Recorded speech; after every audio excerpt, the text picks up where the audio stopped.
Hello there, can I have 2 tickets for my 2 friends, Dan and Dave? Where to? Probably the moon. Is this thing on? Welcome back to Big Mouth and fancy seeing you here in June. I very welcome my friends and especially my enemies. Come in, sit down, because I've just seen the penultimate episode of Game of Thrones. And wow, I have feelings, I have thoughts, I have emotions about this. I woke up this morning before I saw this episode and there was a lot of hate going on. Listen, there is an agenda here because a guy with a sausage down his trousers didn't get to kill the Night King. That's it. Jon Snow didn't kill the Night King, so everyone has an agenda now. Listen, there's issues. There absolutely are issues. Cersei, for me, in this final season, didn't get that screen time that this character deserved, that she got every other season. Very important character. And we didn't see her really. I think we saw her, in episode 1, 2, and then we didn't really see much of her after that. So, really troubling. So, right, spoilers ahead. If you haven't seen the episode, go away. So, what do I think about how it ended for Jaime and Cersei? Well, this is very interesting because I think everyone wanted and expected kind of a final battle between Daenerys and Cersei. But what did they really have to do with each other? I know you've got one queen against the other queen. I get that. You guys and girls think that Daenerys is the hero and Cersei is the villain. But they turn this story around in its head. It's like that episode of Doctor Who, and I forgot what it's called. And basically the Doctor becomes human and runs away from these beings, right? And what happens is, in the end, he admits that he wasn't running away from his own safety. He was running away from his enemy's safety because he didn't want to do anything to them. He knew what he could do to them. And that's why he ran away and became human and all of that. And this is what's happened here. We saw Cersei as this big aggressor, this dangerous queen, the plots, the scheming, the manipulation. But at the end of it, all Daenerys had to do was ride her dragon. The dragon breathes fire and everything burns to fuck and it's dead. They're dead. But the thing is, right, I think this ending is actually really good and poetic for Cersei and Jaime. They were lovers. They loved each other. He went back for her, right? That's a beautiful thing. They're brother and sister. They weren't very nice people. He went on this great journey. Ultimately, right, and I forgot her name, right? But he was with the other woman, right? And he could have stayed with her and lived happily ever after. But he didn't. He escaped. He was caught. He tried to risk his life. And then, obviously, Tyrion helped him escape. He chose death to be with someone that he loved. He learned a lot in this 8-year journey.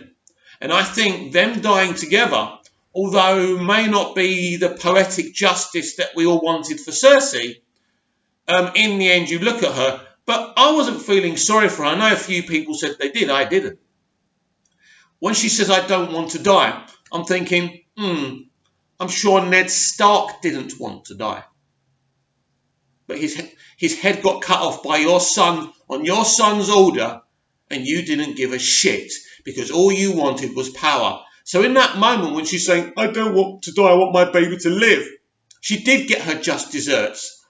But, and this is the thing here, she had a better death than Daenerys is, because Daenerys is going to die in the final ever episode of Game of Thrones. There is no question about that. She went out there, she could have won that war without killing those people. It's as simple as that. But you see, this was always what Daenerys was going to become. Why? Well, I'm sure most of you watching Game of Thrones have never been in a war of any kind, where it's emotional or physical or whatever, right? Now, I've never read the Game of Thrones books. I'm not a pioneer or a Game of Thrones expert. I don't know all the characters' names. I don't know all the places of the universe and all of that. All I know, I watched this show because the production values are beautiful. It looks like a movie. The VFX, the acting, the music, the story. It's awesome. And that's why I watch it. But I don't know it so well. So some of you watching will know it better and say you're wrong, Mick. But it's all about points of views. And this is from my point of view. Daenerys was always the villain of this story. She was always more powerful than even she thought she was, or even we thought she was. We thought Cersei was this evil bitch who was killing people and doing things. But in the end, Daenerys had the power. Daenerys always had the power.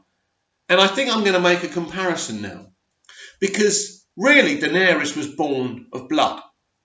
The things she went through, the abuse she went through. And in the end, the darkness came and came and came. But still, there was a chance for her. Maybe if Jon Snow didn't push her away. But the biggest thing in the end was basically Cersei, or that crazy guy, shooting her dragon, right? That one who was shagging Cersei, right? Cersei thought she'd hammered a blow that time. That moment when Daenerys' dragon dies. But do you remember the look on Emilia Clarke's face, aka Daenerys, last week, when that dragon falls?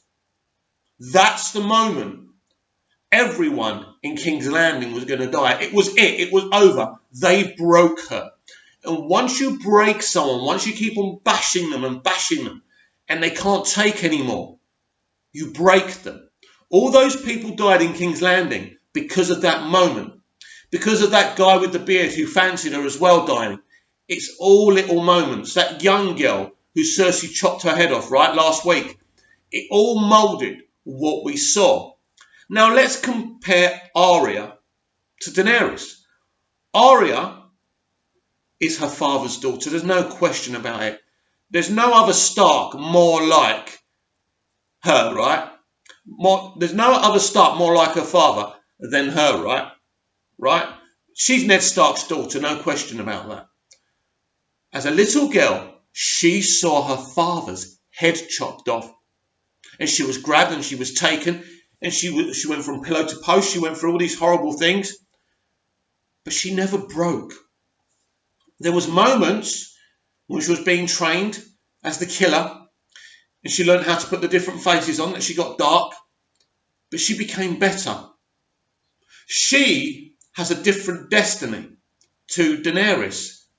So now we saw Arya get on the white horse. When someone gets on a white horse, this is great symbolism, by the way. Great symbolism. Because what happens is, the writers are telling you, this is the hero of this story. That person on the white horse is going to slay that dragon. And I know you're still butthurt that she was the hero of episode 3. Now, it could be another situation here. Now, some of you weren't happy that Jon Snow didn't get his moment against the Night King. Maybe killing Daenerys will be his moment. I think a lot of you who are butthurt over episode 3 will be even more butthurt if it's actually Arya who gets to kill her. But who is? Cersei's gone now.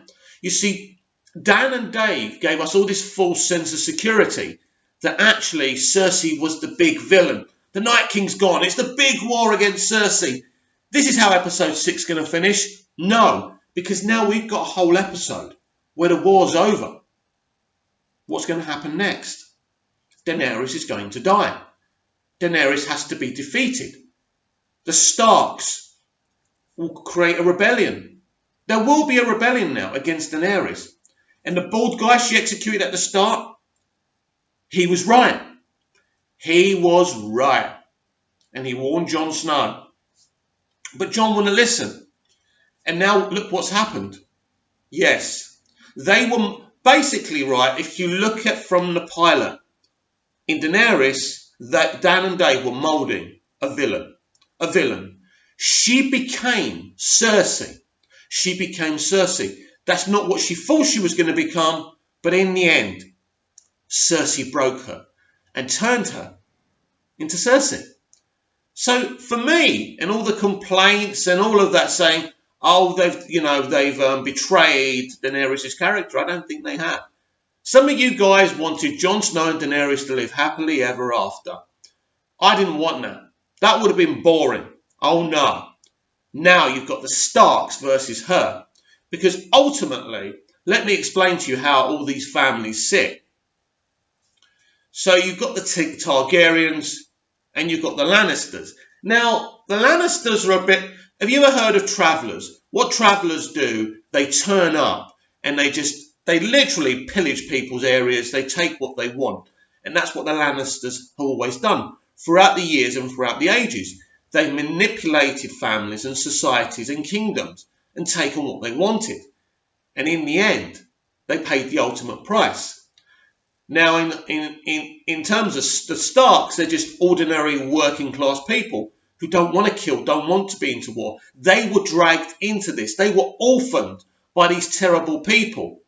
And now these little people who were orphaned will stand up against Daenerys. And they will win.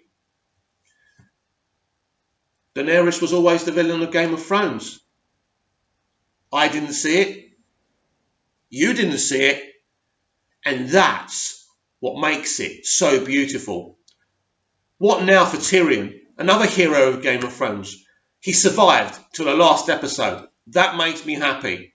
She told him, Daenerys, fail me again, and you'll never fail me another time. So he's in trouble now as well. Where is he? What's going to happen there? Oh yes, there's a lot to sort out in this final episode. This is a 9 out of 10 episode.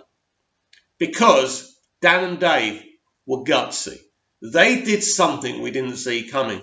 This is as powerful as the reveal of Kaiser Sose in The Usual Suspects. A villain in plain sight. A villain we never thought was a villain. This is what we did with Daenerys. This is what we saw. This is what Dan and Dave did with Daenerys. It's a powerful moment. A powerful moment. A shocking moment. An uncomfortable moment. Because a hero becomes a villain. And there's no turning back now. Bring on the finale next week. Thanks for watching.